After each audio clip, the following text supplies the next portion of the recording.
नमस्कार बच्चों, YouTube channel शिक्षालय में आपका बेहद स्वागत है। मेरा नाम है रेणु यादव। बच्चों, इस YouTube चैनल के माध्यम से हम क्लास 9 से लेकर 12 तक के सारे केमिस्ट्री के चैप्टर्स कवर कर रहे हैं।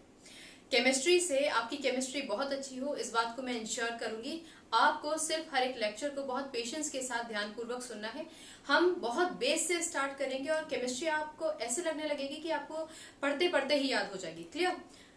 हम बात करते हैं class 10 chemical reactions and equations की। Before we move ahead in this chapter, first of all let us consider what an atom is, और उसको हम समझते हैं। एटम में आप जानते हैं कि सबसे पहले एक न्यूक्लियस होता है।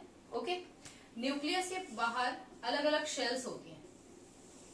इन अलग अलग शेल्स को आप अलग अलग नाम से जानते भी हैं। जैसे जो पहला शेल हो गया वो के हो गया, देन एल, देन एम। के को हम n=1 के नाम से भी जानते हैं। ये हो गया आपका n=2, ये हो गया आपका n=3। n का क्या मतलब है? यहाँ पे n का मतलब है नंबर ऑफ शेल, क्या नंबर है उसका। क्लियर? अच्छा, अब हम बात करते हैं न्यूक्लियस की। ये जो न्यूक्लियस है इसमें दो चीजें होती हैं, एक तो प्रोटॉन और दूसरा न्यूट्रॉन। प्रोटॉन और न्यूट्रॉन। और ये जो हमारा एरिया होता है ना, ये वाला जो area, only this particular part, this is known as the nuclear part. This is the nuclear part. Okay, और बाकी का जो पोर्शन है हमारा, मतलब ये तो न्यूक्लियस की बाउंड्री हो गई है बच्चों, ये हमारी न्यूक्लियस की बाउंड्री है। इसके बाद जो शेल है वो हमारा फर्स्ट शेल है, जिसको हम n=1 या फिर k के नाम से जानते हैं। तो इसके बाद वाला पोर्शन, न्यूक्लियस के बाद वाला जितना सारा पोर्शन है वो कहलाया जाता है एक्स्ट्रा न्यूक्लियर पार्ट।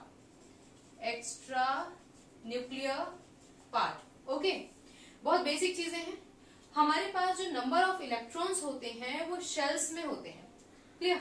हालांकि आप जानते होंगे कि पहले शेल में 2 इलेक्ट्रॉन्स होते हैं, दूसरे में 8 इलेक्ट्रॉन्स होते हैं, तीसरे में कितने इलेक्ट्रॉन्स होते हैं? 18 या 8। बच्चे उसको लेके कंफ्यूज होते हैं। पहले वो कंफ्यूजन हटाते हैं, तभी आप समझ पाएंगे कि इक्वेशंस को हम कैसे बनाएंगे। देखो बच्चों, एक फॉर्मूला था, आपने क्लास 9 में पढ़ा होगा, 2n²। यहाँ पे जो n है ना, n का मतलब होता है नंबर ऑफ शेल। हम कौन से शेल की बात कर रहे हैं? सबसे पहले हम नंबर 1 शेल की बात करते हैं। अगर हम नंबर 1 शेल की बात करते हैं तो यहाँ n की जगह क्या लगाएंगे? 1। इसका मतलब अगर हम k शेल की बात करते हैं तो k शेल में 2 n की जगह लगाएंगे हम 1 का होल स्क्वायर। ओके, इसका मतलब आंसर क्या आ जाएगा? 2। इसका क्या मतलब हुआ? पहले शेल में सिर्फ 2 ही इलेक्ट्रॉन्स होते हैं, तो हम ये 2 इलेक्ट्रॉन्स पहले शेल में दिखा देते हैं, या हमने 2 इलेक्ट्रॉन्स सेटल कर दिए। क्लियर? अब हम देखते हैं कि सेकंड शेल में कितने इलेक्ट्रॉन्स आते हैं। सेकंड शेल मतलब जिसको हम L के नाम से भी जानते हैं, L। फॉर्मूला वही लगाएंगे, 2n का होल स्क्वायर। यहाँ पे 2n की जगह क्या लगाएंगे? n=2, 2 का होल स्क्वायर। इसका मतलब 2 × 4 = 8। इसका मतलब जो तीसरा शेल है उसमें 8 इलेक्ट्रॉन्स आ सकते हैं। ठीक है? 1 2 3 4 5 6 7 8 8 इलेक्ट्रॉन्स हमने शो कर दिए। क्लियर? अब तीसरे शेल की भी बात कर लेते हैं। अगर आपको ये पता चल गया कि तीसरे शेल में इलेक्ट्रॉन की फिलिंग कैसे होती है, तो बाकी सारे बड़े एटम जिनके एटॉमिक नंबर बहुत ज्यादा है, आप समझ जाएंगे कि उनमें कैसे इलेक्ट्रॉन्स की फिलिंग की जाती है। यहाँ पर हम बात कर रहे हैं m शेल की। m का मतलब n=3। इसका मतलब 2n का होल स्क्वायर। फॉर्मूले में ही इस 3 वैल्यू को पुट कर देंगे, 2 3 का होल स्क्वायर। इसका मतलब 2 3 3 9 = 18। मतलब कि जो हमारा ये वाला शेल है ना, बाहर वाला शेल, n शेल, इसमें 18 इलेक्ट्रॉन्स आने चाहिए। बस यहीं से हमारी कंडीशन शुरू हो जाती है। अब कंडीशंस की बात करते हैं कि क्या क्या कंडीशंस होती हैं। इसको रब कर देते हैं।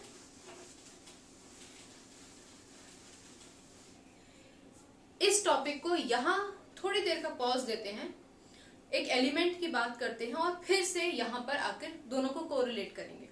तो अभी हम लोगों ने जो पढ़ा उसमें पहले शेल में 2 इलेक्ट्रॉन्स थे, दूसरे में 8 थे, तीसरे में 18 थे। लेकिन अगर मैं सोडियम की बात करती हूँ, सोडियम क्या है?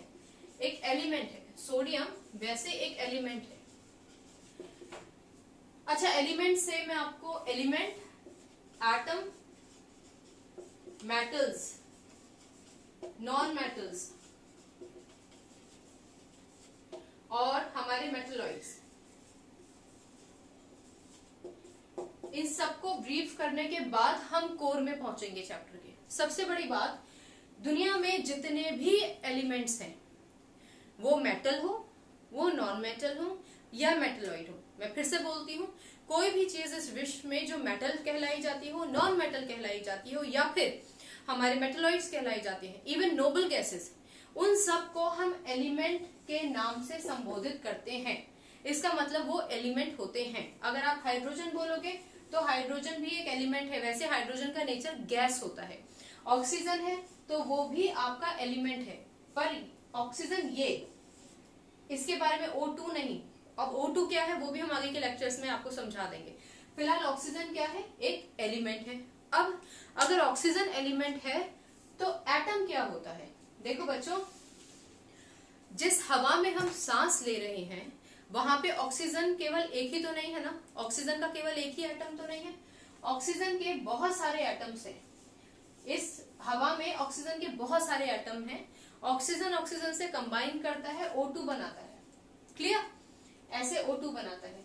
तो ये जितने भी हमारे पास ऑक्सीजन होते, मान लीजिए ये ऑक्सीजन हो गया, वैसे ऑक्सीजन एलिमेंट है। क्लियर? लेकिन ये क्योंकि अकेला है इसलिए ये हो गया वन एटम। यहाँ दो हैं तो कितने हो गए, दो एटम। क्लियर?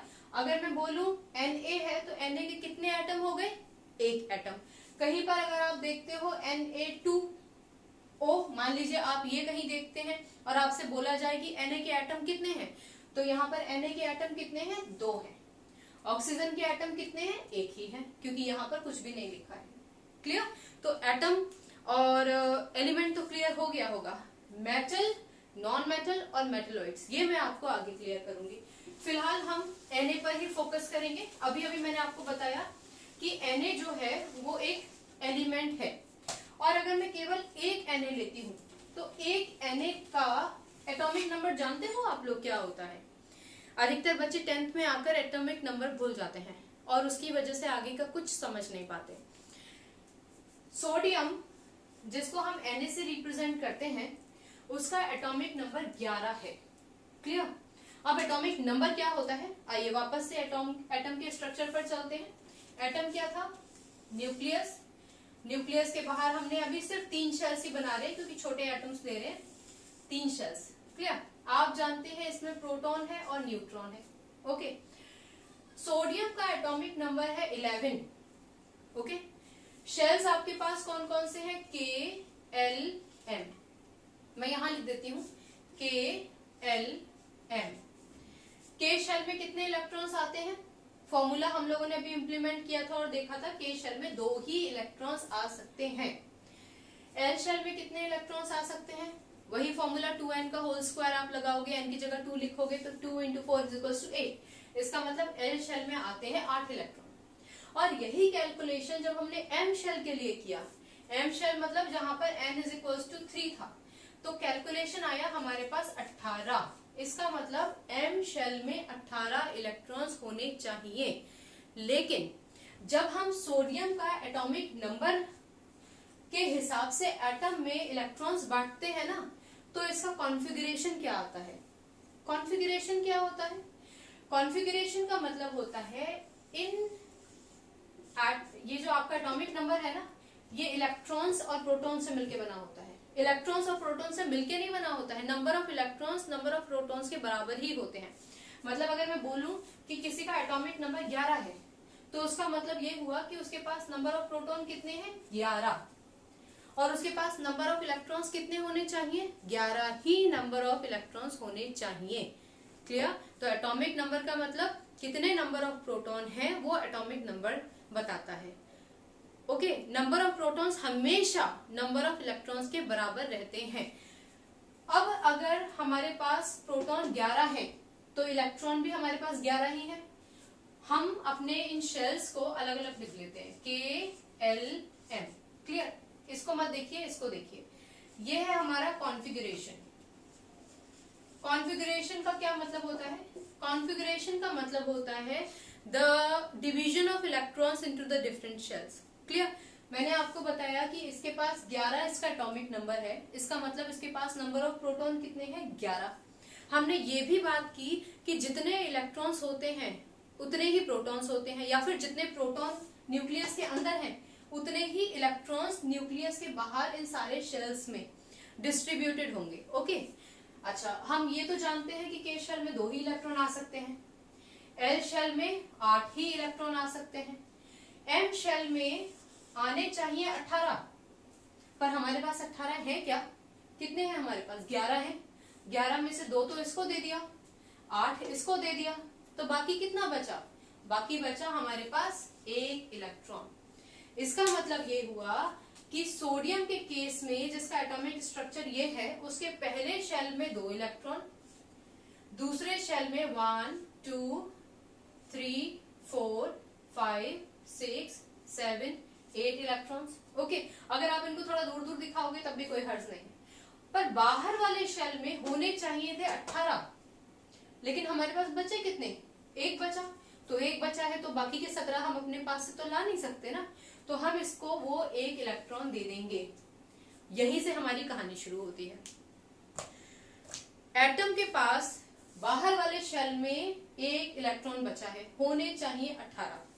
यहां पर हमारे पास एक कंडीशन भी होती है, वो क्या है, वो ये है कि अगर एम शेल में 18 इलेक्ट्रॉन नहीं आ पाते हैं तो कोई बात नहीं, आप उसको कम से कम 8 इलेक्ट्रॉन दे दीजिए, उसके पास 8 इलेक्ट्रॉन होने चाहिए। ओके, अगर उसके पास 8 इलेक्ट्रॉन नहीं है इस शेल में, या उसके पास मिनिमम 8 इलेक्ट्रॉन नहीं है, या तो 8 हो या 18 हो, ठीक है, 8 होंगे या 18 होंगे तो हमारा जो एटम होगा वो स्टेबल होगा। 8 और 18 नहीं होंगे तो वो अनस्टेबल होगा। क्लियर, किसी भी बाहर वाले शेल में जितने नंबर ऑफ इलेक्ट्रॉन्स रिक्वायर्ड होते हैं उतने होने चाहिए। अगर कोई ऐसा एटम लिया जाए जिसमें ये शेल ही नहीं है तो इसका मतलब उसका बाहर वाला शेल हो गया एल। क्लियर, तो उसकी कंडीशन हमें फॉलो करनी होती है। I hope this is clear. अब हम देखते हैं कि होता क्या है। इसको मैं मिटा देती हूँ, इसकी जरूरत भी नहीं है अभी। हमने बात की कि हमारे पास सोडियम के पास सिर्फ 1 इलेक्ट्रॉन बचा है और होने चाहिए थे मैक्सिमम 18 या फिर कम से कम 8 तो होने चाहिए थे। अब इस कंडीशन में सोडियम क्या करेगा, ये जानने से पहले मैं आप लोगों को खेल के मैदान में ले चलती हूँ। ठीक है, हम एक गेम खेल रहे हैं मान लीजिए, और वो गेम ये कहता है कि भाई देखो ऐसा है, तुम्हारे पास तुम्हारी 8 गेंदें होनी चाहिए, 8 गेंद है तो आगे गेम खेल लो। आपके पास इंडिविजुअल के पास 8 गेंद होनी चाहिए, बॉल्स 8 गेंद है, आगे गेम खेलो। दूसरी कंडीशन है कि अगर 8 नहीं है तो 4 गेंदें होनी चाहिए। अगर आपके पास 4 गेंदें हैं तो आप आइए, 4 गेंदें अपनी और 4 गेंद आप किसी और से ले लीजिए। ओके, अब ये कलेक्शन हम ऐसे नहीं करेंगे कि तुम्हारे पास 1 गेंद है तुम मुझे दे दो, तुम्हारे पास 3 गेंद है तुम मुझे दे दो, 4 तो मेरे पास पहले ही थी, 1 तुमसे ले ली, 3 तुमसे ले ली, 4 और हो गई, 8 हो गई। नहीं नहीं, ऐसे नहीं होगा। अगर मेरे पास 4 गेंद है तो मैं उसी से 4 गेंद ले सकती हूँ जिसके पास भी 4 गेंद है, मतलब हम दोनों के पास 8 का आधा आधा होगा। समझ में आता है? और अगर मेरे पास 8 नहीं है तब तो मैं खेल ही नहीं सकती, 4 नहीं है तब भी मैं नहीं खेल सकती, 4 लेनी पड़ेंगी। ठीक है, पर अगर 4 से कम होंगी तो मैं क्या करूंगी? तीसरा नियम ये है कि अगर आपके पास 4 बॉल से कम है, मान लो मेरे पास 1 ही बॉल है तो मैं किसी को दे दूंगी, मेरे पास 2 बॉल है तब भी मैं किसी को दे दूंगी, मेरे पास 3 बॉल है तब भी मैं किसी को दे दूंगी, और अगर मेरे पास 4 बॉल्स हैं तो मैं उस व्यक्ति से अपने बॉल्स को शेयर कर लूंगी जिसके पास 4 गेंदें होंगी। बहुत ध्यान से सुनिए, बहुत प्यारा कॉन्सेप्ट है, आपको चुटकियों में इक्वेशंस याद हो जाएंगी। पहले ये कॉन्सेप्ट समझ लीजिए। सोडियम के पास बाहर वाले शेल में कितनी इलेक्ट्रॉन्स रह गए हैं? 1 इलेक्ट्रॉन। हम इसको यहाँ पे बॉल बोल देते हैं। सोडियम कोई प्लेयर है, उसके पास कितनी बॉल्स रह गई हैं? 1 बॉल रह गई है। कंडीशन क्या कहती है? कंडीशन कहती है कि भैया 8 गेंद हो तब खेलो, 4 गेंद हो तो शेयर कर लो, 4 से कम हो, 4 से अगर कम है, 1 है, 2 है या 3 है तो दे दो। तो सोडियम क्या करेगा, अपना जो ये 1 इलेक्ट्रॉन है ना बच्चों, ये 1 इलेक्ट्रॉन है, अपना ये 1 इलेक्ट्रॉन दे देगा। क्लियर? यहाँ पे E नेगेटिव का मतलब होता है इलेक्ट्रॉन।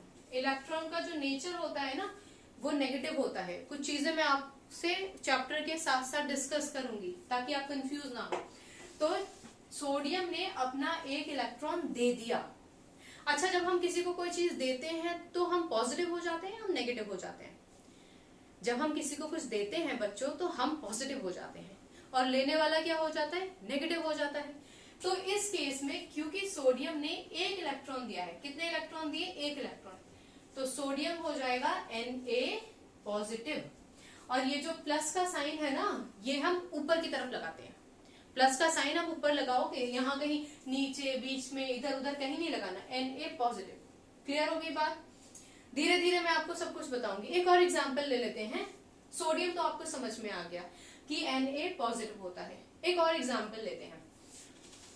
अब हमें सिर्फ कॉन्फ़िगरेशन करना है और एटम का साइज देखना है। इस बार हम लेते हैं एक एलिमेंट जिसका नाम है मैग्नीशियम। आपने सुना होगा मैग्नीशियम। इसका एटॉमिक नंबर है 12। क्लियर?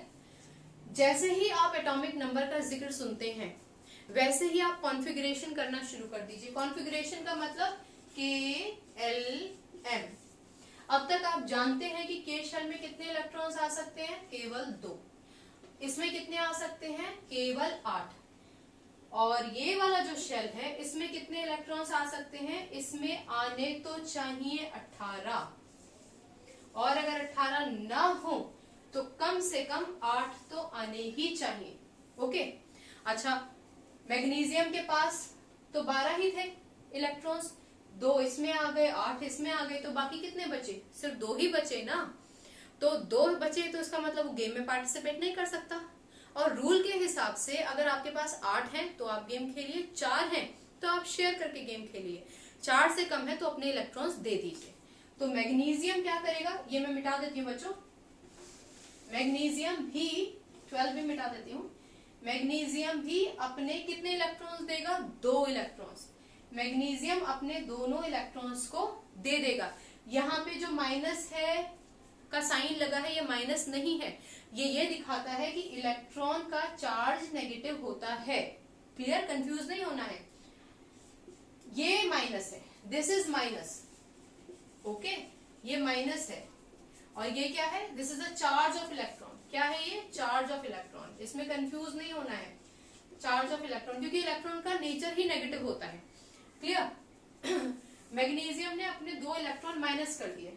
अच्छा, जब आप एक चीज किसी को देते हो तो आप ऐसे हो जाते हो, आई एम पॉजिटिव। आपने 2 इलेक्ट्रॉन्स किसी को दे दिए तो आप क्या हो जाओगे? Good, 2 positive. ये हो जाएगा आपका Mg2 positive. I hope this is clear. अगर क्लियर है तो एक और एग्जाम्पल लेते हैं देने का। अब हम बात करते हैं एल्यूमिनियम की। एल्यूमिनियम का एटॉमिक नंबर है 13। आप समझ ही गए होंगे 13 का क्या मतलब हुआ। एटॉमिक नंबर मतलब न्यूक्लियस में जितने प्रोटॉन्स होते हैं ना, वो उसका एटॉमिक नंबर होता है, और नंबर ऑफ प्रोटॉन्स हमेशा नंबर ऑफ इलेक्ट्रॉन्स के बराबर होते हैं बच्चों। एल्यूमिनियम के पास 13 इलेक्ट्रॉन है। सबसे पहले हम कॉन्फ़िगरेशन लिख देंगे। कॉन्फ़िगरेशन का क्या मतलब बताया था? अलग अलग शेल्स में इलेक्ट्रॉन्स को डिस्ट्रीब्यूट कर देना कॉन्फ़िगरेशन कहलाया जाता है। क्लियर? KLM। के शेल में 2 ही इलेक्ट्रॉन्स आ सकते हैं, दे दिए। एल शेल में 8 ही इलेक्ट्रॉन्स आ सकते हैं, दे दिए। एम शेल में मैक्सिमम 18 आ सकते हैं, मिनिमम 8 रखो। और अगर ये दोनों संभावनाएं नहीं हो पाती हैं मुमकिन, तो क्या करेंगे? इलेक्ट्रॉन्स दे देंगे।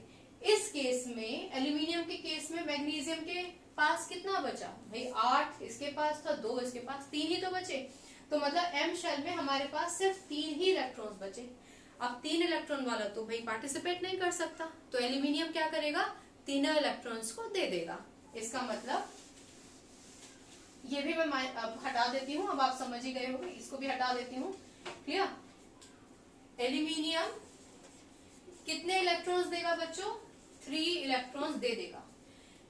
किसको देगा ये हम आगे के लेक्चर में डिस्कस करेंगे। क्लियर? तो इसके ऊपर चार्ज कितना आ जाएगा? Al3 positive. I hope this is clear. Charge कितना हो गया? Al3 positive. ये जितने भी एलिमेंट हैं, ये एलिमेंट थे, this is element, this is element, this is element. ये जितने भी एलिमेंट्स थे इन्होंने अपने अपने इलेक्ट्रॉन्स को दे दिया गवा दिया क्योंकि इनके ऊपर चार्जेस आ गए हैं। तो वो एटम जो अपने इलेक्ट्रॉन किसी को दे देता है, आप कंफ्यूज मत होइएगा, जितने भी एलिमेंट है उनको हम एटम के नाम से भी जानते हैं, कॉमनली हम उनको एटम बोलेंगे। लेकिन अगर कोई एटम या एलिमेंट अपना इलेक्ट्रॉन दे देता है तो अपना इलेक्ट्रॉन देने के बाद उसके ऊपर चार्ज आ जाता है, वो पॉजिटिव चार्ज होगा। और नेगेटिव चार्ज कैसे आता है वो हम डिस्कस करेंगे। तो अगर उनके पास चार्जेस आ जाते हैं तो वो कॉमनली क्या कहलाए जाते हैं, आयंस। वो एटम या वो एलिमेंट जो अपने इलेक्ट्रॉन्स दे देता है और देने के बाद अपने ऊपर एक पॉजिटिव चार्ज ले लेता है, दो पॉजिटिव चार्ज ले लेता है, ज्यादा पॉजिटिव चार्ज ले लेता है, वो चार्ज कंपोनेंट कहलाया जाएगा आयन। और क्योंकि इसमें पॉजिटिव चार्ज है तो इसको हम पर्टिकुलरली बोलते हैं कैटायन। अब जो लोग कैटायन और एनायन में कंफ्यूज हो जाते हैं उनको एक छोटा सा ट्रिक बता देती हूँ। ये हमने एक सिंपल सी लाइन खींची और इसको काट दिया, क्लियर। जब हमने इसको काट दिया तो ये क्या बन गया, प्लस। तो आप समझ जाओ कि जिसके पास भी ये कटा हुआ निशान है वो हो गया कैटायन। कटा हुआ मतलब कैटायन, ओके। जनरली क्या बोलेंगे, आयंस। जैसे कि आपका नाम कुछ भी हो सकता है, विभा हो सकता है, राहुल हो सकता है। लेकिन अगर मैं आपसे पूछूं कि आप कौन से स्कूल में पढ़ते हैं तो आप क्या बोलोगे, हम XYZ किसी भी स्कूल के स्टूडेंट्स हैं, okay. Students is a common term, so ion is a common term for all these and cation is also a common term for only those elements that have lost an electron और 2 or 3 and have got a positive charge. इतना समझ में आया आपको? अब जो हम बात करेंगे that will be about the elements that share the electron and take the electron. एक बार आपको ये कैटायन एनायन ये सब समझ में आ जाता है तो आप इक्वेशन को याद नहीं करेंगे, आप उसको बहुत मजे मजे में सॉल्व कर लेंगे, क्लियर।